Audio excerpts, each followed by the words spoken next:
Hello, friends, and welcome back for episode 21 of Superconnections.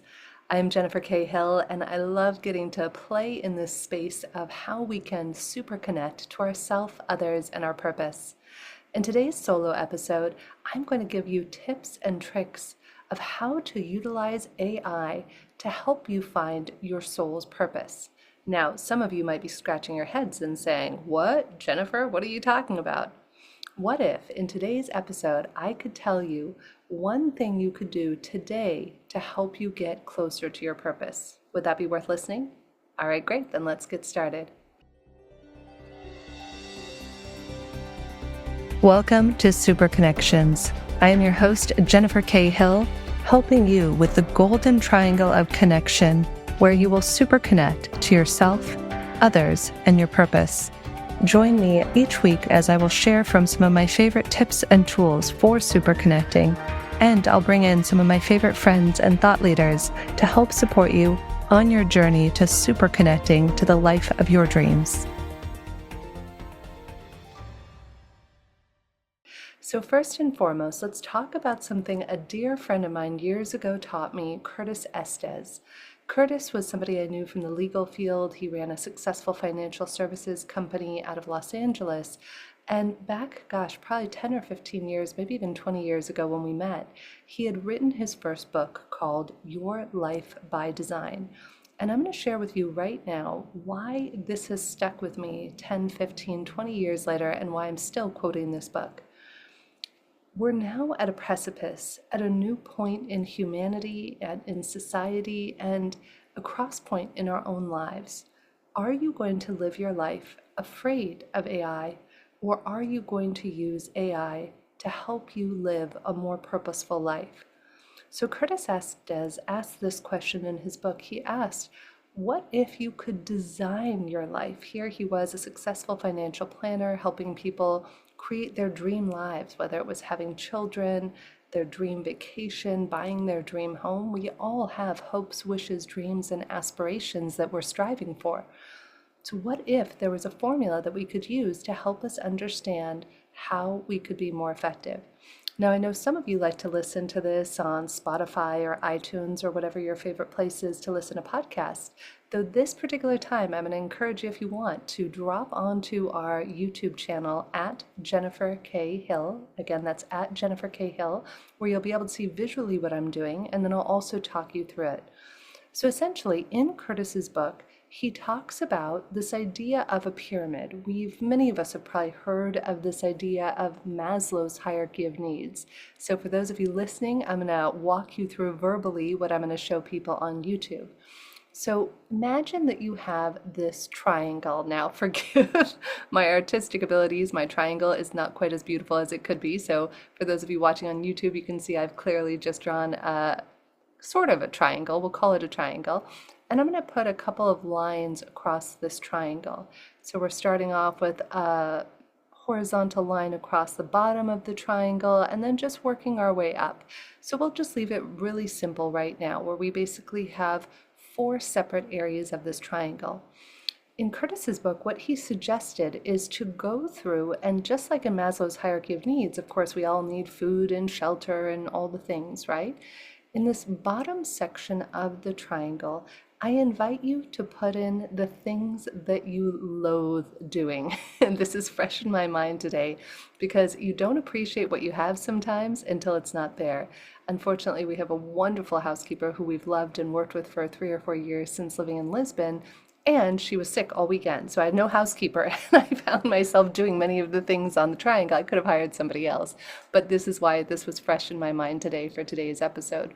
So imagine here at the bottom of the triangle, you would list things that you hate doing. The things, if you had it all your way, you would never do it again. So I'm going to write down here in the triangle.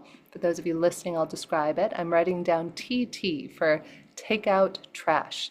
That is probably one of my top 3 least favorite things to do in the world. Thankfully, my husband likes it. So whether it's AI or somebody in your life or an assistant, there's always somebody out there who enjoys doing certain things that you don't enjoy. Cleaning in general, for me, we're just going to put a C here in general for kind of the bottom rungs of this triangle. So C is also going to be on the bottom of my triangle for cleaning. In general, taking out the trash and all forms of cleaning are not my favorite thing. Though, to go back to my earlier point, one of my oldest childhood friends, Heather, shout out to Heather, who I love and adore and have known for almost 40 years, and Heather loves to clean. I remember when we would hang out, like her house was always spick and span, and it brought her great joy. So, for example, taking out the trash, cleaning, not my favorite things. I'm going to throw one more in here for good measure. Let's call it E for Excel spreadsheets. So, for those of you watching along on YouTube, you can now see a poorly written T, T, C, and E here on my triangle. So those are the things that I would encourage you to do for yourself. You can help even AI create a beautiful image for you that's a much better representation than what I'm whiteboarding here for you as we do this live in the show. So let's go to the third rung. So the bottom rung we'll call the fourth rung. That's the things that you absolutely hate to do. Then we're going to go to the third rung. What are the things that aren't your favorite to do, but that maybe you wouldn't mind doing? So I'm trying to think of what these would occur for me as. Oh, I'll give you a great one. So, you know how you have those friends who love to pick people up from the airport? Like, I have some wonderful friends who will literally pick me up at the airport at different cities I'm in. I'm not that friend. Also I don't drive, so it's kind of a moot point nowadays, but back when I did driving, actually we'll put that at the bottom of the at the bottom of the pyramid. Driving is something I would prefer to never do again, and so far I've been able to outsource it for the last 7 years. I'm very fortunate I've not had to get in a car. I just hire Ubers, thankfully, or Lyft or Bolt or wherever in the world I am. So driving for me got outsourced years ago. So right above that would be going to the airport to pick somebody up. So that might even mean, in my case, going in an Uber to go get somebody, imagine it's somebody you haven't seen in a while. Some people love picking up friends from the airport. I'm going to say PUA here on this third rung of the triangle. So picking up people from the airport is something that I would do. If it's my mom or my husband or something like that, maybe I might do it. So it's not in the same genre as taking out the trash, but it's something that I don't enjoy. And we're going to put in here checking emails. So we'll call this CE for checking emails on the third rung of the triangle. Now, what's fun about this, and shout out to a friend, John Lee, who we'll have to have on the show. I was with John in Austin about a month or two ago, and John taught me something profound that totally changed my life. It's a service called Fixer, FYXER.ai. Now, I'm the person where sometimes I would have hundreds, if not thousands, of emails every single week, which many of us do, right? And part of it is sorting through what are the emails that are spam, what are the emails you need to respond to, etc. So John tells me about this thing called Fixer.ai. I'm not an affiliate with them, I just happen to love the product. So fast forward, the first day I tried it, sometime in middle to late June, I remember almost crying because I don't know about you, I had a very specific way. Despite hating answering emails, it was something that I did painstakingly organize to be sure everything, the expenses were in the expense short area, etc. So fast forward, I start using this Fixer AI. In the first 24 hours, I'm almost in tears because I'm like, oh my God, this is not how I've organized my emails. But within 48 hours, it had changed my life. You see, I used to spend probably 10 hours a week drafting responses to emails, organizing my emails, trying to sort through all the spam emails I got. Well, what this Fixer.ai thing did is it categorized all of my emails by color and by different things. So all my marketing emails go in one file, all my calendar updates go in another file, all of my responses go in a file, and here's the best part. It's not perfect, but it does literally draft responses. It doesn't sound exactly like your voice, so you might have to make an edit here or there, but it even tells you how many hours you're saving a week in emails. So I think the first week I tried it, it saved me 10 hours. So those are things that are going to be on the third rung of my email. Now, the third rung of my pyramid here that we're looking at on YouTube. Now, another one is I give a lot of speeches. So I invite you, put yourself in this. I'm just sharing mundane tasks and things I do that I've learned how to amplify or increase using AI and other things. So let's go here to the second rung of the pyramid. So this is things that you kind of enjoy, you like doing. It might not be your favorite thing, which is reserved for the top of the pyramid, but it's kind of somewhere in the middle, right? So let's imagine here you go to the second rung of this pyramid.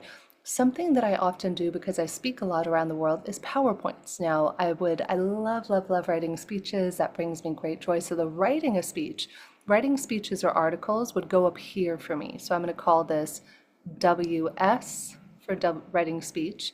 Giving speeches, GS is one of my absolute favorite things. And then writing PowerPoints, we'll call that WP. All of those things for me exist in the top part of the pyramid. They all bring me great joy. However, the part that I don't find as much fun is this thing on the second rung, which is finding the right images. So we'll call this FI. Finding the right images to make those PowerPoints great and to mess around with the fonts and the artistic aspect of it. So I'm going to give you another little fun trick that I learned a couple months ago called gamma.app, GAMMA.app. Again, I'm not getting any sort of affiliate commission for them. These are just my new favorite tools that I tell to anybody who wants to improve and have more time in their life to do what they love. So you get into finding these images, and what I love is that I now use chat to help me create my PowerPoints. I'll narrate to chat whatever it is I want to create. Then I drop what I create in chat. It'll automatically pull up a PowerPoint for me, and I drop it in gamma.app. And I kid you not, in 10 to 15 seconds, I think when you first start at Gamma, you get a free trial. So for the first 3 or 4 months I was using it, I was getting a complete free trial. And finally I paid, I think, $100 a year, which is very worthwhile. And it now does all of my PowerPoints for me with spectacular imagery in a matter of 30 seconds or less. So finally, we get to the top part of the triangle, and this is where we can begin to look at how can we super connect to our purpose. What if we could spend more time doing the things we love? So I know I mentioned a few of my favorite things at the top of the pyramid, such as writing speeches, giving speeches, writing PowerPoints. I'm going to put podcasting in general, whether it's appearing on my own podcast like this or appearing on other people's podcasts, meeting new people. I'll call, for those of you watching on YouTube, I'll call this MNP for meeting new people. And then let's say T for travel. Travel, oh, and throwing parties is also a lot of fun. So we'll call this TP for throwing parties. So for any of you watching here on YouTube with us at Jennifer K. Hill, where you can find the video of this, I wanted to share that what if you could spend more of your life doing the things you love? I'm going to put here for TH, time with husband. And then of course I'll call this for S for spiritual practices. So you can see there are a lot of things that I love doing at the top of my period, and I would imagine you have a lot of things that you love doing too that just light you up and bring you so much joy and fun and ease. And my offer, my inquiry, my suggestion to you is, what if you could spend more of your time, just as Curtis Estes taught me years ago with his book, Your Life by Design, doing the things you love here at the top of the triangle, and outsource all of this stuff on down, whether it means hiring an assistant, whether it means using some of these AI hacks such as ChatGPT, Gemini, Midjourney. There are so many wonderful apps and AI tools out there. You can even ask your AI, here are the things that I don't enjoy doing. What apps or services could I do? And when you start to do this, you'll start to realize that you have the capacity and the choice to live the life of your dreams. And this really is why I'm doing the Superconnections show. It's why I love to support each and every one of you with super connecting to yourself, others, and your purpose. Now, the fun thing is, once you get to that top part of the triangle of all the things you love to do, I'm going to invite you to use AI again, and then to drop into AI all of those things you said you love doing. In my case, traveling, speaking, connecting with people, writing articles, writing speeches. And I would invite you to drop that into chat. If you're feeling chat or, Grok or whatever your favorite AI is, and if you're feeling stuck with your purpose, and you say, gosh, well, what does this mean? So Jennifer told me to do this exercise, and it turns out these are the top 5, 10, 20 things that bring me the most joy in my life. Then drop that into chat or your favorite AI and ask it, what would you do if you were me? What sort of careers might you suggest? What direction might you take your career? And you even get bonus points. You could even drop in a chat and say, well, what's my human design and how does that play in? I did an episode on human design. I think it was one of our earliest episodes with Justin Breen, perhaps. Though I encourage you, use all these tools available to you. And if some of you out there are job hunting, I know many of you are entrepreneurs, though sometimes we do take a traditional job. If you do take a job, then I also invite you to ask yourself, what do you need in that job? Use the same exercise for the tasks that you love doing and the tasks you would rather not do, and then use those as negotiation points for whatever job or career you're thinking of going into. I am Jennifer Cahill. I'm grateful for your time, and I wish you a wonderful rest of your week.